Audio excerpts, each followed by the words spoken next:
Bonjour et bienvenue sur Sympathie philosophique. Aujourd'hui, j'ai la joie, à travers deux vidéos, de vous présenter le travail de Mathilde Thiebaud à Tegucigalpa, au Honduras. Le Honduras qui fait partie de la Grande Caraïbe.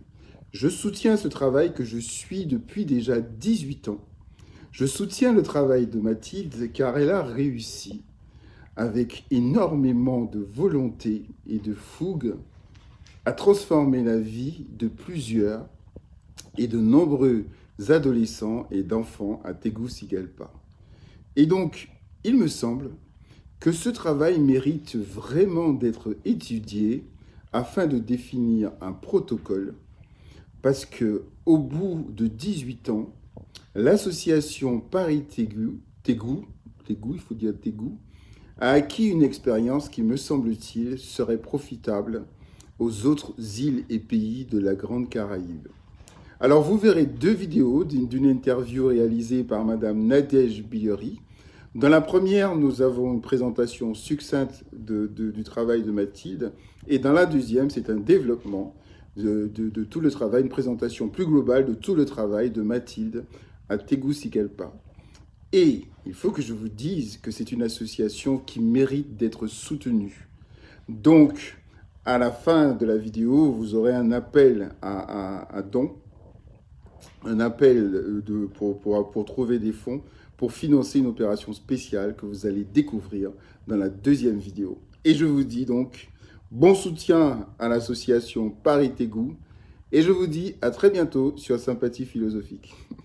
Tu es partie de rien et tu es partie, toute seule. Je suis une enfant adoptée, née à Tegucigalpa, adoptée, par des parents français. L'adoption, a sauvé ma vie quelque part. J'avais envie de partager ça avec des jeunes qui ont pas forcément eu cette chance et qui, sont très limités en termes d'opportunités. J'y suis retournée en 2005, avec un sac à dos.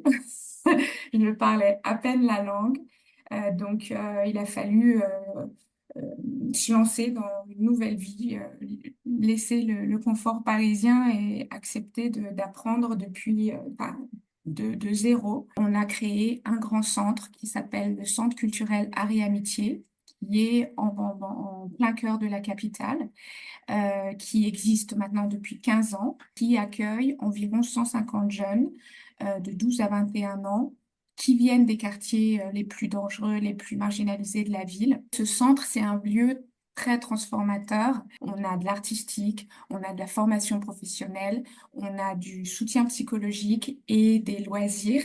C'est un centre qui a transformé la vie de plus de 1700 jeunes. Une campagne aujourd'hui de crowdfunding pour l'association. Quel type de projet? Parce qu'il y a un projet spécifique autour de ça et notamment autour des JO. On lance un projet théâtral, c'est la pièce Starting Block.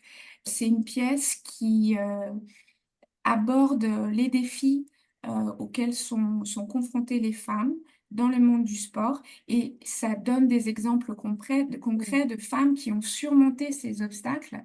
Il y a forcément ce parallèle entre les obstacles dans le monde du sport, qui existent mondialement, qui sont encore plus forts au Honduras, mais avec les obstacles du quotidien. Vous qui regardez cette vidéo, si vous voulez vraiment faire une différence justement par votre don et quelle que soit votre contribution, donc je vous invite à aller regarder, je vais mettre en dessous de la vidéo, donc en description, vous allez aller voir la campagne de crowdfunding. Et encore une fois, quelle que soit votre contribution, si minime soit-elle, déjà il y a une déduction d'impôt dessus. Chaque soutien, chaque aide, chaque contribution est importante. J'ai envie de dire, allez-y, allez regarder la campagne et allez aussi sur le site. Je vais mettre toutes les infos sous la vidéo. Merci à vous. Merci Merci. Mathilde.